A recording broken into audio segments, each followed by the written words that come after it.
إلى حضرة النبي المصطفى رسول الله صلى الله عليه وسلم آل الكرام شؤونهم الفاتحة. أعوذ بالله من الشيطان الرجيم. بسم الله الرحمن الرحيم. إياك نعبد وإياك نستعين صراط الذين أنعمت عليهم ولا حول ولا قوة إلا بالله. حسبنا الله ونعم الوكيل على الله.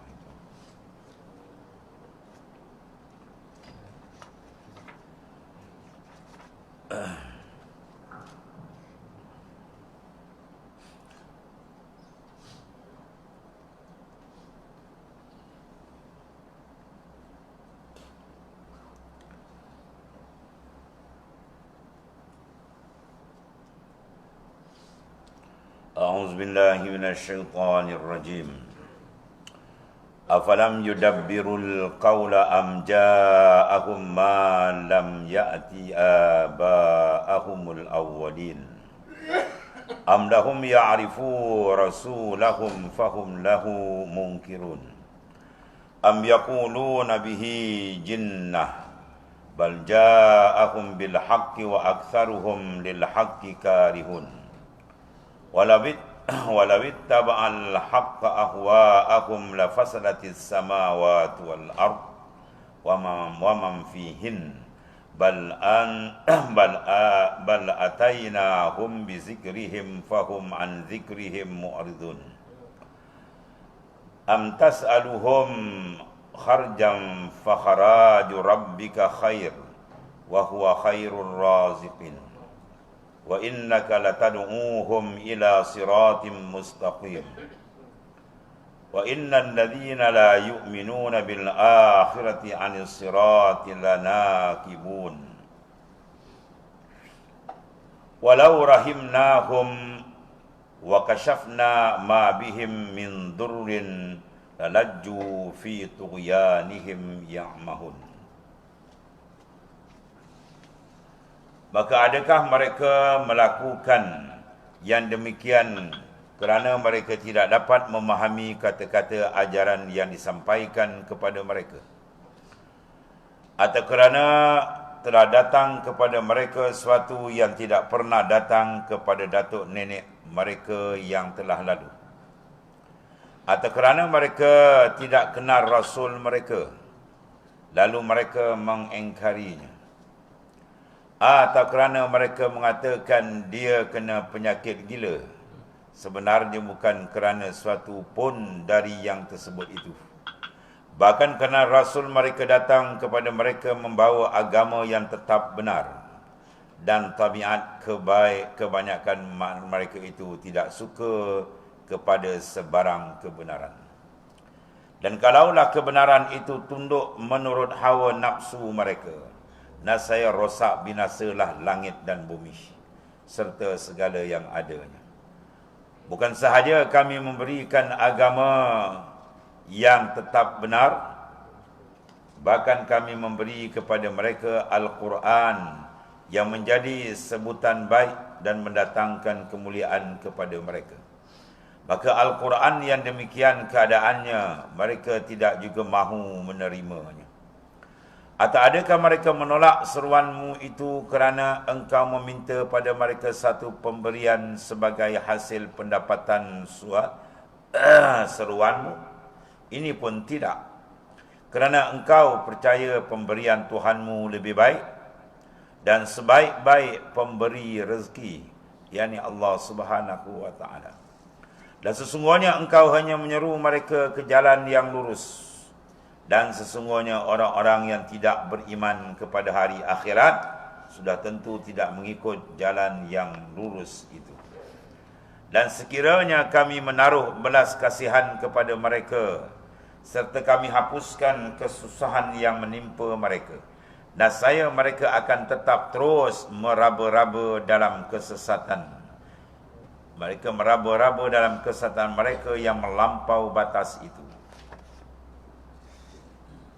Tafsir daripada ayat ini, di mana Allah Subhanahu wa taala berfirman dalam ayat tersebut, iaitu mencela orang-orang musyrikin Quraisy yang tidak perhati dan memahami Al-Quran. Mereka tidak menggunakan akal mereka untuk memerhatikan kehaibatan kitab suci Al-Quran yang diturunkan oleh Allah Ta'ala kepada baginda sallallahu alaihi wasallam. Dan disebut oleh Allah Ta'ala, lahum qulubun la yafqahuna biha. Mereka ada akal fikiran, tapi mereka tidak gunakan untuk memandang ayat-ayat Allah Ta'ala. Orang yang sedemikian dikatakan ulaika kal an'ami bal hum adall. Mereka ni macam binatang ternakan, bahkan lebih sesat daripada binatang ternakan lagi. Padahal Al-Quran adalah kitab Allah Ta'ala yang paling sempurna dan lengkap, diturunkan kepada Rasulnya dalam bahasa Arab. Al-Quran di bahasa Arab. Sebab tu jangan kata firmanullah Ta'ala kemudian kita sebut wahai orang beriman. Itu bukan bahasa Arab, itu bahasa Melayu. Ni kadang-kadang ada khutbah dia baca begitu. Ya, padahal benda yang semudah itu pun mereka tak boleh selesaikan. Ya, khutbah kadang-kadang tuan-tuan dengar baca. Firmanullah Ta'ala, hei orang beriman, tu kan bahasa Arab, tu bahasa bapak kamu. Bahasa Melayu. Quran tak ada turun bahasa Melayu. Ya, kami turunkan Quran Arabiyyun la'allakum ta'qilun. Ya, dalam bahasa Arab. Sebab tu ijma' sepakat ulama dan dalam keadaan usul tafsir haram menulis Al-Quran dalam bahasa yang lain daripada bahasa asal dia. Sebab dia tidak ada balaghah. Ya, tidak sampai kepada makna sebenar dia. Dia mesti pakai bahasa Arab asal dia. Sebab bahasa kitab-kitab yang diturunkan dari langit ialah merupakan bahasa ya tahliliyah, bukan bahasa tarkibiyah. Ya, dia ada dua bahasa, satu tahliliyah, satu tarkibiyah. Kalau bahasa Melayu kita ni bahasa tarkib, susun. Ya, susun satu-satu. Kalau bahasa Arab kata qama, 3 huruf saja, qama. Artinya apa? Kalau terjemah bahasa Melayu, bahasa susunan terkib dia berjela panjang dia.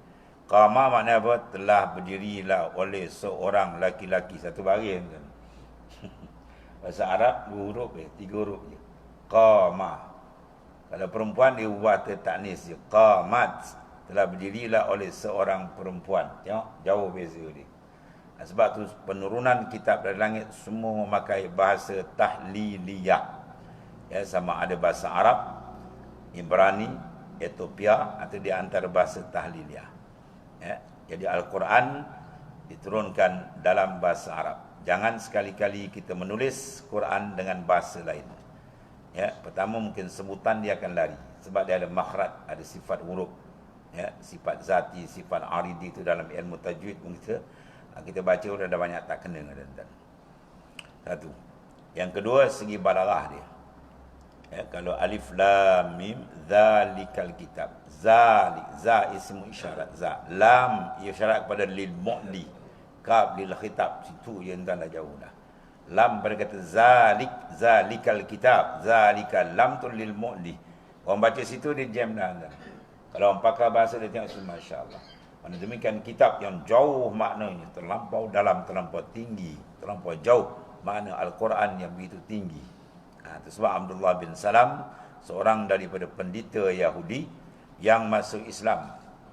Ya, sampai saja dia tengok je Quran dia jam habis terus. Tu dia beriman, dia tak ada cakap banyak lagi dah. Ya, tak ada nak mempersoal sebab dia pakar bahasa dia. Tengok je Quran habis. Cari jam tu. Ini bukan kalam manusia. Ini kalamullah, kalam Tuhan pencipta alam. Aduh kehebatan Al-Quran. Semua mereka yang telah tersumbat kepala otak mereka ni yang tak beriman kepada Al-Quran. Itulah jam. Itu Allah tak buka lah. Ya, Tuhan mentajalikan nama dia. Iaitulah Al-Mudil, ya, Al-Mani. Bagi orang-orang kafir yang tersumbat ni macam gulungan kafir Quraisy ni, di situ Tuhan mentajalikan nama dia. Al-Mani, Tuhan blok. Ya, dia tak boleh hebat. Nabi baca pun dia tak dengar. Sebab apa? Nama dia Tuhan tajalikan. Itu persegi hakikat ni. Ya, adapun orang beriman Allah tajalikan nama dia Al-Hadi, Al-Fatih, ya Fattah kan, Wahhab, itu semua nama dia. Mana kita dapat iman ni adalah kurniaan daripada pembukaan Allah Subhanahu Wa Taala. Dalil Quran kata walakinnallaha habbaba ilaikumul iman wa zayyanahu fi qulubikum wa karraha ilaikumul kufra wal fusuqa wal isyan ulaika humur rasyidun. Tapi Allah Ta'ala lah yang memberikan perasaan kasih kepada iman dan benci kepada kekufuran. Siapa yang beri? Allah Ta'ala yang cempakkan. Ya, dia membuka. Fattah nama dia, Wahhab nama dia, ya, yang maha hebat. Padahal Al-Quran adalah kitab Allah Ta'ala yang paling sempurna dan lengkap diturunkan kepada Rasulnya dalam bahasa Arab, bahasa kebangsaan mereka. Maka seharusnya mereka bersyukur atas kehormatan yang diberikan oleh Ta'ala dengan menggunakan Al-Quran itu dalam bahasa mereka. Dan diturunkannya kepada salah seorang di antara anggota suku mereka sendiri, masyarakat Arab Quraisy, sehingga mereka telah mengenalnya dan sifat-sifatnya yang luhur sebelum dan sesudah dia diutus sebagai Rasul. Pada Bani Israel, mereka tersangkut di sini. Mereka tahu dalam kitab mereka telah disebut akan lahirnya Nabi akhir zaman. Sehingga ada di kalangan mereka yang menamakan anak-anak mereka yang lahir dengan nama Nabi akhir zaman, dengan harapan mudah-mudahan anak dia menjadi Nabi penutup. Itu Bani Israel. Tiba-tiba masyarakat Arab jenis kafir Quraisy ni, Allah Ta'ala dah nanti daripada kalangan mereka sendiri, bangsa mereka sendiri, dia tak nak beriman. Ini sepanggil jahiliah, sejahil-jahil manusia. Ya, Bani Israel tadi dia berebut dia nakkan jawatan tu bangsa dia. Mana dia yakin akan ada Nabi akhir zaman. Tapi oleh kena pahaman asabiyah, kaumiyah mereka ni kuat, bila tak kena bangsa dia, nanti daripada bangsa Arab Quraisy, mereka mula buat hal. Ya, macam-macam dikononkan kitab, ya, yang diturunkan sebelum Al-Quran, Taurat, Injil. Tujuan dia untuk menutup akan sifat Nabi akhir zaman. Walau macam mana pun, ia terserlah sebab Tuhan yang membuka. Akan tetapi orang kafir Quraisy enggan menerima kebenaran, bahkan membencinya pula. Tak terima, benci lagi, kacau lagi, macam-macam. Jika kebenaran itu tidak sama dengan sikap dan pendirian yang mereka anuti. Mereka nak Quran tu ikut dia, bukan dia ikut Quran. Ya. Sehelai baju kita pakai tidak selesa sebab dia sempit. Maka yang perlu ialah kita kena tetas baju tu. Baju tu kena adjust, bukan badan kita lapar kan. Yang baju ni sempit, dah ambil pisau tuai sikit. Ini orang gila dia panggil. Mana kalau baju dengan badan tidak maknanya secocok, yang di adjust ialah baju. Begitulah kita, apabila kita dengan Quran tidak secocok, perangai kita, sikap kita tak betul dengan Quran, maka kita kena adjust, bukan Quran ni adjust. Ya, bukan Quran ikut kita, kita ikut Al-Quran. Kita mengikut kitab Allah Ta'ala. Itu maknanya. Tapi kalangan jahiliah ni tidak. Dia nak supaya agama ni ikut dia. Yang jadi masalah, disesat, ya, dia dapat petunjuk Allah Ta'ala. Maka melemparkan pula ejekan dan tuduhan palsu, dan inilah berlaku sampai akhir zaman. Lalu tak mau kepada Islam, degil, jahiliah, tuduh macam-macam, komen, macamlah dia pandai. Bahawa Rasulullah SAW, Nabi besar kita Muhammad SAW, menghidap penyakit gila, dia kata. Ya, ini tuduhan-tuduhan, label-label yang tak senonoh, dikenakan pada insan yang termulia, afdalul makhluqat, makhluk yang paling afdal. Laula kama kanatil aflaq, tidak kena engkau ya Muhammad, aku tak jadikan langit dan bumi ini. Ya, ini memberi pengajaran besar kepada kita. Kalau kita dituduh, kalau kita dinista, kalau kita difitnah, tidak ada apa-apa pun. Bahkan Rasul lebih hebat, ya, mengalami benda-benda yang seumpama ini. Ini sunnah. Padahal dalam hati mereka mengetahui bahawa Nabi Muhammad SAW sejak lahir dan berada di tengah-tengah mereka sehingga sampai usia 40 tahun ketika baginda SAW menerima wahyu yang pertama sebagai Rasul utusan Allah. Sesungguhnya baginda seorang yang sempurna dari segi aspek, segala aspek. Lepas tu, sebagaimana yang dituduh oleh mulut-mulut yang dilaknat oleh Allah Ta'ala. menyatakan Nabi ini adalah orang yang kuat sek apa semua. Dia tidak mengaji sejarah, fakta sejarah. Pernikahan kedua semua umur Nabi atas 50. 50 kata baru nikah kedua, ketiga dan seterusnya. Kalau Nabi ini kalau dibayangkan dengan sifat jahat mereka tadi, tentu Nabi umur lagi 30, 40 tu dah ada 10 bini, 20 bini. Ya. Ini tengok dalam fakta sejarah. Ini mulut-mulut yang dilaknat oleh Allah Taala ni di kalangan kufarnya. Ya, dia memang tak puas hati dengan Islam. Ya, ada saja ya benda-benda yang mereka timbulkan yang tidak ada tanasub, tidak ada munasabah dengan akal manusia yang sihat. Walau bagaimanapun dia nak tutup, cahaya Allah Taala dia tak ditutup. Ya. Yuriduna an yutfi'u nurallahi bi afwahihim walakinnallaha ya'ba. Ya, mereka mengendaki bahawa menutup akan nur Allah Taala dengan mulut-mulut mereka. Wallahu mutimmu nurah. Allah Ta'ala yang menyempurnakan nur dia. Itu cahaya Islam. Walau karihal musyrikun, walau dibenci oleh orang-orang kafir musyrik. Kemudian Allah SWT berfirman, maksudnya di sini, bahawa jika kebenaran itu harus sesuai dengan nafsu mereka. Ya, mana kebenaran kena rujuk pada nafsu mereka. Bukan nafsu mereka rujuk kepada Al-Quran. Dia nak sebalik, dah kepala ke bawah, kaki ke atas. Kalau begitu, atau Allah Ta'ala menurunkan syariat seperti yang mereka kendak, ya, ikut kendak kepala mereka ni. Dan saya akan rosak langit dan bumi, ya, dengan semua isinya. Begitulah maksud dia, betapa besarnya bencana berlaku kalau nak ikut kepala otak mereka, menyebabkan bumi ini boleh hancur. Sesungguhnya Allah Ta'ala telah menurunkan kepada mereka Al-Quran untuk menjadi pedoman hidup dan suatu kebanggaan bagi mereka, namun mereka berpaling daripadanya. Kurnia yang besar, hadiah yang besar, nikmat yang besar. Penyelesai, wa nazzalna 'alaikal kitaba tibyanan likulli syai'in wa hudan wa rahmah. Firman Allah Ta'ala yang bermaksud, wa nazzalna 'alaikal kitab, kami turunkan kitab Al-Quran ni, ya, kepada engkau ya Muhammad. Sifat Quran ni apa? Tibyanan likulli syai'in, memberikan pendedahan, penjelasan, jawapan, penyelesaian dalam semua, ya, aspek kehidupan manusia. Jadi individunya, keluarganya, masyarakatnya, negaranya, dunia dan akhirat siap lengkap dalam Quran maknanya.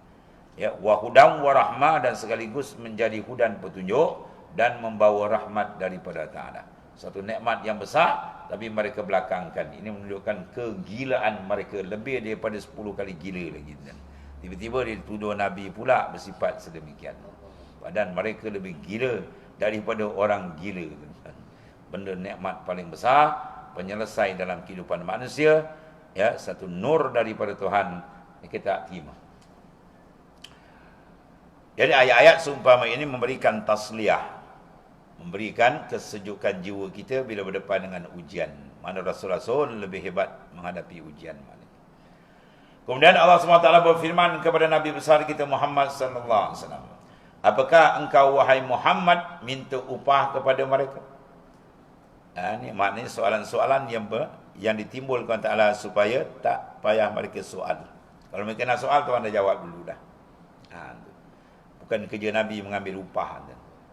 Ya, Bukit Uhud tawar kepada Nabi nak menjelma dengan izin Allah, bertukar jadi emas. Nabi tolak. Aku bukan diutus untuk itu. Kalau kena kita tak betul-betul, wah, ahlan wa sahlan. Dengan ini kita boleh membuat pembangunan Islam. Dah dapat, habis tenggelam. Ya, Bukit Uhud tuan-tuan. Bukan Bukit Serkam ni. Tinggi, besar, luar tuan-tuan. Dia dah ditarang Bukit Uhud dulu, tinggi tuan-tuan. Bayangkan. Kalau sebukit tu jadi emas, Masya Allah. Ya, sekaya-kaya lah. Jadi Rasulullah tu orang paling kaya. Lepas tu benda semua sudah ditolak oleh Nabi SAW. Awal lagi lah. Jama'na laka bil amwalina hatta takuna aksarana malan. Kami sedia mengumpulkan semua kekayaan orang Mekah ni, korporat Mekah ni, bagi kepada engkau ya Muhammad, sehingga engkau menjadi orang paling kaya. Dengan syarat Islam jangan sebut lagi. Nabi tolak mentah-mentah aja. Oh, la wada'u syamsi ala yamin wal qamara ala yasari ala an atruka hadzal amr. Kalau kau turunkan, kau boleh turunkan matahari letak tangan kananku, bulan tangan kiriku. Kau suruh aku tinggalkan agama ni, aku takkan tinggalkan. sehingga aku diberi kemenangan atau aku musnah dengannya. Makna syahid pada jalan Allah Ta'ala itu sikap seorang pemimpin. Afdalul makhluqat, makhluk yang paling afdal, wa huwa nabiyuna Muhammadin sallallahu alaihi wasallam. Apakah engkau wahai Muhammad minta upah kepada mereka untuk dakwahmu? Sekali pergi dakwah upah berapa ratus, kan? Sekali ceramah berapa? 2,500. Buat qiyamul lail 3,000. Wah. Buat qiyamul lail 3,000 kan, tawar 2,000 tak datang.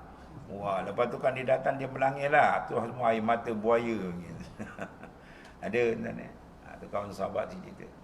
Oh, dia bercakap hebat dalam TV radio. Dia ajak kimulai 3,000. Tak ada tawau, dia macam timbang kilo.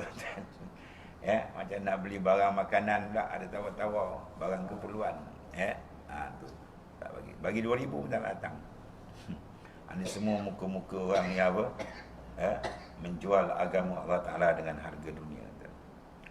Sedangkan Rasul-Rasul dulu bawa Islam berkorban.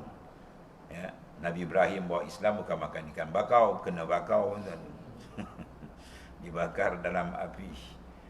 Nabi Musa alaihissalam menjadi buruan, sehingga telah terjadikan mukjizat dia membelah laut. Lebih besar kita Muhammad SAW meleleh air darah sampai ke tumitnya dan dibaling di Taif. Dan begitulah. Para nabi tidak ada dibentangkan permaidani merah dalam menyampaikan Islam. Bahkan yang menunggu mereka titisan darah merah dan maka ketahuilah bahawa upah yang tersedia bagimu di sisi Allah Ta'ala, ma indakum yang faddu wa ma indallahi baq. Barang di sisi kamu semua akan punah jahannam. Barang di sisi Tuhanlah yang kekal. Maknanya orang yang cerdik memilih yang kekal, tidak memilih yang musnah. Kerana dia adalah sebaik-baik pemberi rezeki. Allah Ta'ala ni khairur raziqin, sebaik-baik pemberi rezeki kepada hamba-hambanya. Tidak ada satu yang kita makan, minum, pakai, guna, melainkan semua adalah kurnia rezeki dari dia. Amat jahil dan bodoh manusia yang tak mengenal Ar-Razzaq, pemberi rezeki yang sebenarnya. Diri mereka itu pun hak Allah Ta'ala. Dan disebut dalam surah Yasin, waja'a min aqsal madinati rajulun yas'a qala ya qaumi ittabi'ul mursalin ittabi'u man la yas'alukum ajran wa hum muhtadun. Dan semasa rasul-rasul diancam, datanglah seorang lelaki dari hujung bandar itu dengan berlari, lalu memberi nasihat kepadanya dengan katanya, wahai kaumku, turutlah rasul-rasul itu, turutlah orang-orang yang tidak meminta kepada kamu sesuatu balasan, sedangkan mereka adalah orang-orang yang mendapat hidayah petunjuk. Nabi tak ada pernah minta bayar dalam siri dakwah mereka. Lepas tu kita jangan minta. Orang nak beri tu lain. Orang nak beri tu lain. Sebab orang beri, jangan tolak. Rasulullah SAW pernah memberi satu pemberian kepada Sayyidina Umar. Sayyidina Umar pulangkan balik. Rasulullah kata, jangan terima. Kamu tak minta, orang beri. Kalau kamu rasa dah cukup, ambil, berikan pada orang lain. Jangan menolak pemberian. Tapi jangan minta kalau dah cukup. As-su'al fauqal hajah haramun. As-su'al kita minta sedangkan kita dah cukup. Rezeki kita dah cukup dah untuk makan, kita dah cukup semua. Kita pergi minta sana minta sini, itu haram hukum dia. Ataupun mengambil harta manusia menggunakan pedang malu. Dia kata dalam Ihya oleh Al-Imam Al-Ghazali, akhzul malin nas bisayfil haya' fahuwa haram. Ahzul malin nas, kita mengambil harta manusia tapi menggunakan apa? Saiful haya, menggunakan pedang malu. Bukan pedang ni dah tahu dah haram, pedang zahir, ni pedang malu. Maknanya kita datang ni orang malu kayak gitu kan. Masuk kedai kopi orang malu dah, belanja gitu. Besok lagi datang belanja, dia kata macam terlokok dia aku. Asyik belanja dia je kerja kan. Jadi kalau sampai ada Karina tengok orang tu beri, tapi dia beri macam gelisah je, itu seolah kita mengambil dengan pedang malu. Sebab apa? Dia patut dia malah nak bagi, tapi kena dia malu kat kita.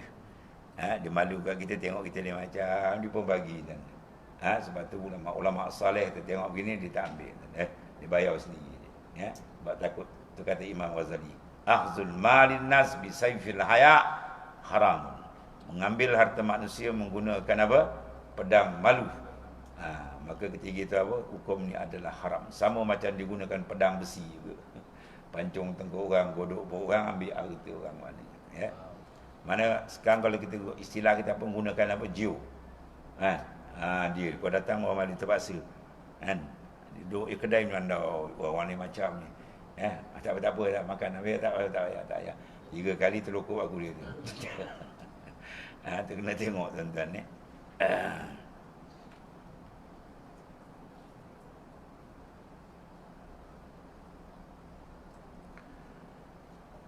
Atau jelas dalam surah Yasin, ittabi'u, ikut awal kamu, man akan mereka, itu para rasul alaihi wasallam, yang mana sifat mereka la yas'alukum ajra, yang tidak meminta dan meraih daripada kamu balasan, upahan, ya, wahum muhtadun, sedangkan mereka ini orang yang mendapat petunjuk hidayat Allah Ta'ala.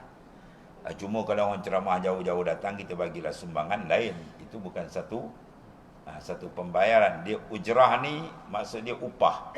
Bila upah bi'aqdin, dia ada akad. Okey, orang tuan nak panggil saya ceramah, mana yang tempat ni? Saya taruhlah 2,000. Dia tawarlah 1,500. Itu upah. Kalau tak bayar saya tak datang. Kan? Itu upah. Ini kawan ni datang ikhlas. Kita pun biar ada hati perut, jauh datang, duit minyak dia, penat dia kan. Sedangkan kita disuruh ta'awun alal birri, bertolong bantu sama-sama, tolong menolong atas kebajikan. Dia penat datang, kita hargailah ilmu dia bagi itu. Kalau nak bagi kita 1 juta pun tak boleh bayar. Maknanya begitu. Jadi sama-sama bertolong bantu. Ya, makna itu tak ada masalah. Tapi yang tak boleh ni janji dulu awal. Macam dia demand dulu. Siap 2,500, 3,000. Wah. Itu semua jadi mengarut tuan-tuan, ya. Yang ada terlintas Allah. Ini bahaya tuan-tuan. Asy-Syahid Ustaz Ibrahim Mahmud, siapa tak kenal, yang syahid di Libya, ya, Ustaz Ibrahim Libya di Memali, kan. Dia dapat pangkat syahid. Ramai yang memimpi dia dapat syahid, ya, banyak tanda-tanda dia, dan telah diikrarkan oleh maknanya qadi kawasan tu, Ustaz Tuan Guru, seorang wali besar, Pak Rojok Ustaz Fadil Makno almarhum Ustaz Fadil. Itu Tuan Guru Haji Umar Lanai. Dan kes ni dibawa kitab. Dibawa kitab mahli, ditunjuk pada qadi daerah. Baca ni. Ya, berhubung dengan kematian Ustaz Syahid Ibrahim Mahmud atau Ibrahim Libya. Bila qadi baca, wah syahid tuan gitu. Tunggu senang dia bangkap. Dia baca syahid tuan, syahid. Ikut kitab ni syahid. Awak cakap ya, saya tak kata gitu. Tu buku senang. Dia buat kita Arab, dia suruh tu qadi baca tengok syarat semua ada. Memang tanda syahid ada. Memang dia ni syahid. Ikrar dah syahid. Nak ceritakan apa? Pangkat tu dia dapat, masya-Allah. Tahajud dia ni macam wajib tuan. Tiap malam tak ada miss. Anak-anak murid semua dia train begitu. Satu hari nak ceritakan dia dah pergi ceramah jauh tuan. Jauh dah berjalan, pusing balik. Dia suruh anak driver dia pusing-pusing. Dah puluh batu lah. Jadi driver dia pun tak sedar, tapi nak tanya tak berani, pusing je lah. Tiba madrasah dia balik, dia keluar pintu, dia masuk dalam masjid, dia semayang. Lepas semayang dia turun balik, naik balik, jalan. Murid dia pun pening, diam lah. Jadi habis ceramah semua dia tanya, kenapa jadi perkara begini? Sebenarnya masa aku jalan tu aku dah ada gangguan gitu. Terlintas hati aku, kucing tak bawa duit, kan? Kan balik kan nak belanja kau minum air ke, kan? Jadi terlintas hati, akan salam lepas ceramah, tu kan. Salam keruk. Nak salam keruk kan. Aku terlintas tu je. Tak banyak. Dia pusing balik. Balik tu dia semayang sunat taubat, tuan-tuan. Minta Allah betulkan niat dia. Turun balik, baru dia pergi, tuan-tuan. Masya-Allah. Begitu hebat sebab Allah bagi dia pangkat tu. Munasabah lah, ya. Itu tinggi makam dia, tuan-tuan. Terlintas hati dia, dipadam ke cepat, tuan-tuan. Pusing balik, istighfar balik, mayang taubat, tuan-tuan. Baru turun balik. Allah. Begitulah keikhlasan orang-orang yang dipilih oleh Allah SWT. Habis tu orang bagi tu biasalah kan. Orang sama-sama bantu kan. Jadi maknanya jaga niat. Bahasa orang ulama dalam surah Baqarah pada diceritakan tadi. Bila mereka nak pergi mengajar ke, ceramah mengajar, dia duduk di pintu memakan beberapa masa yang agak lama. Dia membaca ayat-ayat Quran yang seumpama ni. Di antara ayat dia baca ata'muruna an-nasa bil birri wa tansawna anfusakum wa antum tatluna al-kitaba afala ta'qilun. Ata'muruna an-nasa bil birri, adakah kamu pergi ceritakan orang, kau suruh orang membuat kebajikan, kau ceramah, kau mengajar suruh kebajikan, dan kau sendiri lupa pada diri kamu. Kamu ajar orang, kamu sendiri tak beramal, ada maksudnya. Ya. Ta'muruna an-nasa bil birri, adakah kamu menyuruh manusia dengan kebajikan, dengan amal saleh, wa tansawna anfusakum, melupa diri kamu sendiri. Ya. Wa antum tatluna al-kitab, padahal kau baca kitab, afala ta'qilun, kau tak berakal ke? Di ayat tu dia tembak dalam hati dia, tuan-tuan. Ya, dia nak turun kau dah menangis, nak mengajar tu menangis, tuan. Ya, sedih, takut kita punya apa? Niat berubah. Sebab itu niat itu paling mahal. Al-umur bimaqasidiha, segala urusan bergantung dengan qasad. Betul diterima Ta'ala, tak betul Tuhan tolak. Banyak mana sekalipun ditolak. Sesungguhnya engkau wahai Muhammad sallallahu alaihi wasallam, Allah Subhanahu wa taala berfirman selanjutnya dalam ayat ini yang menyebut makna di sini ialah mengajak dan berseru kepada mereka ke jalan yang lurus. Orang-orang yang tidak beriman kepada hari akhirat selalu menghindari jalan yang lurus. Sebab dia tak ada iman dalam hati dia. Bahawa dia buat dia kira habis cerita, sebab tu dia godak habis. Ya, masa dunia ni dah masa hidup dah mati, apa lagi tak ada benda dia. Dia tak tahu dah mati lagi banyak cerita. Sebab tu jalan lurus tak memihak kepada mereka. Yang kau seru kepada mereka jalan lurus, mereka tak ikut. Andaikan kami belas kasihan mereka dan kami lenyapkan dan hilangkan kemudaratan dan kesukaran yang mereka alami, tidaklah itu akan mengubah sikap mereka terumbang-ambing dalam kesesatan dan kekafiran mereka. Tengok macam mana berlaku pada Nabi Musa alaihissalam.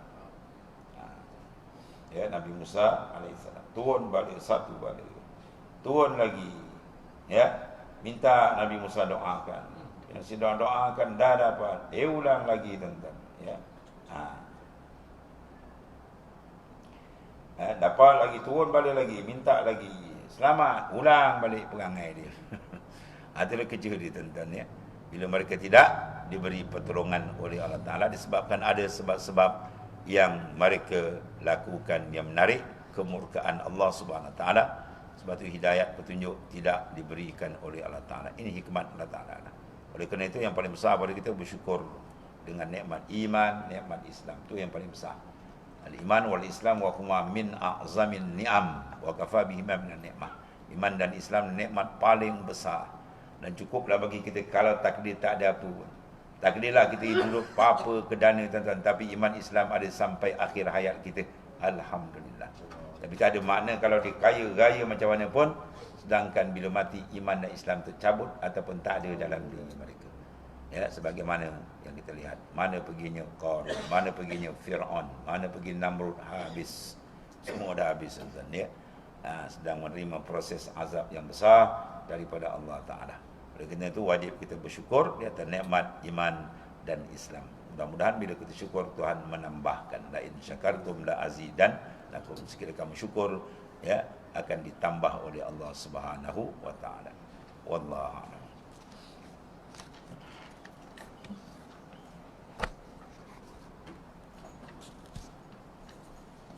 Bismillahirrahmanirrahim.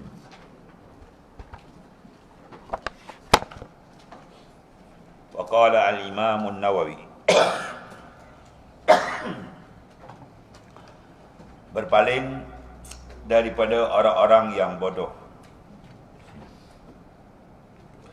Firman Allah Ta'ala, maksudnya, kita bawa firman senang. Ini maksud dia. Jadilah engkau pemaaf dan suruhlah orang mengerjakan yang ma'ruf, serta berpalinglah daripada orang-orang yang bodoh.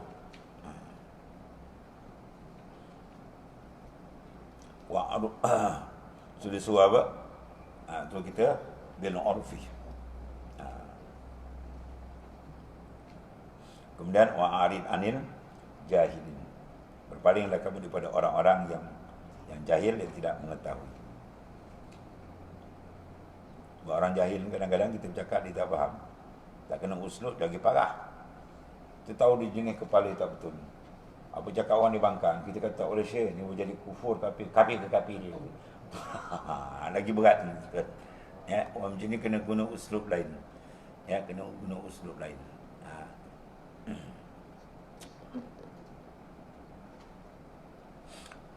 Barulah suruh wa'mur bil ma'ruf. Suruh mereka tadi dengan mengerjakan jalan ma'ruf. Dan wa'arid anil jahilin. Berpalinglah, jangan layan. Mana orang yang jahil ni kita jangan layan. Kan diterimanya tidak, jadi kes lain. Ya, jadi jengkar kepala bertumbuk menjadi benda tak selesai, lain benda jadi. Sebab kena tengok. Ya. Firman Allah Ta'ala yang bermaksud ayat suatu Qasas pula. Maksudnya, dan apabila mereka mendengar perkataan yang tidak bermanfaat, mereka berpaling daripadanya, dan mereka berkata, bagi kami amal kami, bagi kamu amalan kamu. Kesejahteraan atas dirimu, kami tidak ingin bergaul dengan orang-orang yang jahil. Pergaulan masalah amat besar. Kena cara bergaul, selamat kita. Tak kena cara rosak. Ya, pergaulan ni benda besar, suhbah. Lepas kita bergaul dengan orang yang boleh membawa kita ke hadirat Allah Ta'ala, yang boleh membimbing sama jalan kita menuju keridaan Tuhan. Dan firman Allah Ta'ala yang bermaksud dalam surah Al-Hijj, maka maafkanlah mereka dengan cara yang baik.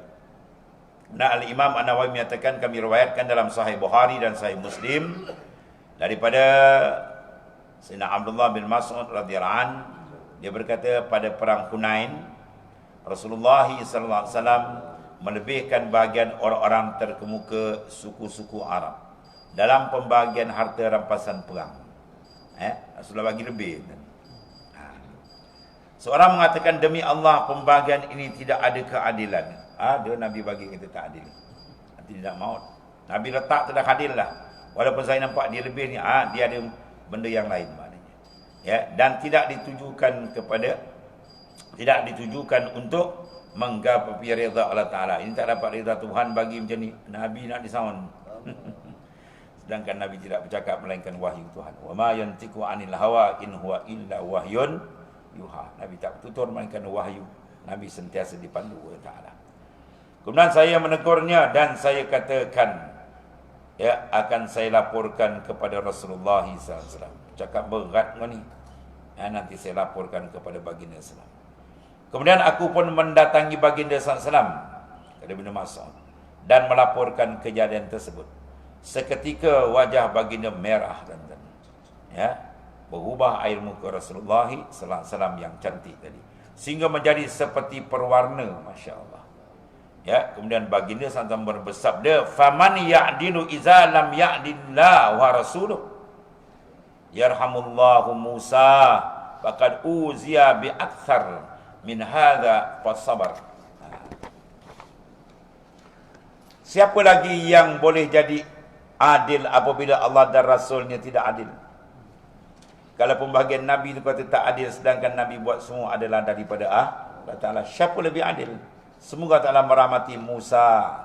Dia telah disakiti dengan yang lebih parah dari itu, tapi ia dapat bersabar. Itu cara dia. Dan kita membaca sirah-sirah Rasul-Rasul yang dahulu, terutama Nabi besar kita Muhammad SAW. Dia ada satu obat besar, tasliyah. Ini di antara dia. Nabi sendiri menyebut satu tasliyah, penyejuk jiwa.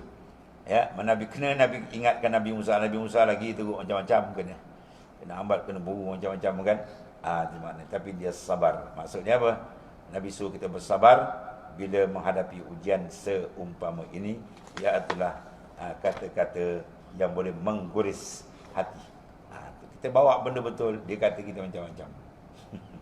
Ya, kita terang kepada mereka hujah yang tepat, dia sambut sebalik yang tidak selesa. Macam-macam hujan, dia katanya, dia nistanya, dia tohmahnya, dia putar belit, macam-macam.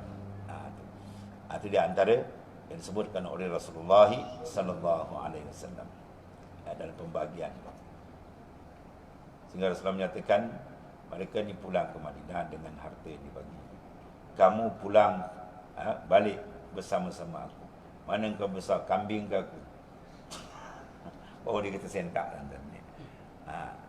Nabi beri kelebih tu ada sini. Yang ni senang kata mana lebih. Dia balik bersama pemberian dia tadi bukan. Kamu balik dengan siapa? Dia balik tak bersama aku, Nabi kata.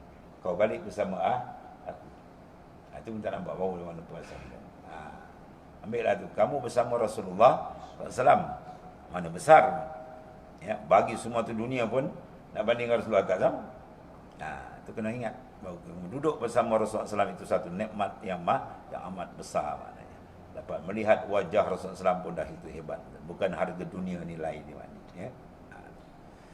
Dan satu lagi kata kami riwayatkan kata Al-Imam An-Nawawi dalam Sahih Bukhari daripada Ibnu Abbas radhiyallahu anhu, dia berkata Uyainah Ibnu Hisham dan Huzaifah bin Huzaifah datang dan bertemu ke tempat anak saudaranya Al-Hur bin Qais. Salah seorang memiliki kedudukan di mata Umar, Sayyidina Umar radhiyallahu anhu. Dia juga termasuk salah seorang penghafal Al-Quran yang menjadi anggota Dewan Pemusyawaratan Sayyidina Umar yang beranggotakan orang-orang tua dan para pemuda. Itu Sayyidina Umar cantik, dia bawa dua-dua dia. Orang tua pada, pemuda pada. Kan? Mana orang muda ni laju, kalau tak orang tak berikan laju nak. Orang tua pula lembab nak, kalau tak tolak orang muda kan lembab nak. Dia cantik, dia campur dua tu cantik. Pemuda pun ada, petua pun ada. Kemudian Uyainah berkata kepada anak saudaranya, wahai anak saudaraku, engkau memiliki kedudukan di mata pemimpin ini. Maka mintalah kepadanya izin untukku. Dia pun meminta izin. Dan Sayyidina Umar mengizinkan. Ketika dia masuk, dia berkata, hai putera Khattab, engkau tidak memberi cukup kepada kami. Dan engkau tidak memutuskan perkara kami dengan adil. Sayyidina Umar pun marah. Sayyidina Umar itu sambil hendak membunuhnya tuan-tuan. Malai macam dia tiga pedang kan tuan. Lepas tu satu ketiga Sayyidina Salman Al-Farisi diminta oleh Sayyidina Umar untuk dia buat komen tentang kepimpinan dia. Apa pandangan kamu wahai Salman tentang kepimpinan aku? Sayyidina Salman mengatakan baik semuanya. Semuanya tepat mengendaki kitab Allah dan Rasul. Kecuali satu je. Dia kata apa? Ya Tuhan Tuai, engkau makan 2 lauk. Makan 2 lauk dah kena komen tuan. Ini makan satu table tuan. Ribunya ke tuan? 10,000 pun ada. Nak bangun perut dah berat macam JCB bertongkat. Kan? Dia nak makan 2 lauk dah kena komen tuan. Itu nak menunjukkan hebatnya zaman dia orang. Hebat-hebat. Jadi maknanya kepimpinan dia tak ada masalah, cantik, tepat menjalankan hukum syariat Ta'ala. Jadi kawan ni komen, aku dah jalankan betul, mana komen aku bunuh. Nama Umar digadang, digarang tadi. Al-Hur memburu-buru mengatakan kepada beliau, kepada baginda, wahai Amirul Mukminin, sungguhnya Allah Ta'ala berfirman yang bermaksud, jadilah kamu pemaaf dan suruhlah dengan mengerjakan maaf. Wa'mur bil ma'ruf wa'arid 'anil jahilin, dan berpaling kepada orang yang jahil, yang bodoh. Semuanya orang itu termasuk kategori orang-orang yang bodoh yang bercakap itu. Demi Allah, Umar tidak bertindak apapun setelah dibacakan ayat kepadanya. Itu sikap sahabat ni istimewa dia. Gang tengah marah pun kena Quran slow terus. Kena hadis pesanan Nabi down terus. Habis terungkai dia punya. Orang Arab itulah. Gang-gang kan terus sallu ala Nabi habis. Sallu ala Nabi, selawat gitu. Cair gitu. Itu bagus, akhlak bagus. Ala orang yang cepat marah tapi cepat sejuk. Dia tak pakai ni cepat marah lambat sejuk. Ya, marah sekejap ni angin, sebulan tak hilang angin. Wah, itu bahaya. Yang baik dia apa? Lambat marah, cepat sejuk. Itu yang terbaiklah. Dia tahan. Kalau marah pun cepat clear balik. Kemudian Sayyidina Umar tidak bertindak apapun setelah dibacakan ayat ini kepadanya. Nantikan sahabat cukup cantik dengan ayat Quran, Masya Allah. Dia adalah orang yang sangat tunduk kepada kitab Allah Subhanahu wa Ta'ala. Itulah anak didik Rasulullah sallallahu alaihi wasallam. Wallahu a'lam.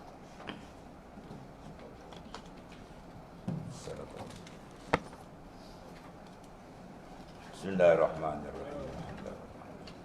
سيدنا مولانا محمد اللهم اغفر لنا إن خير كله بجانب الحمد لله سبحانك اللهم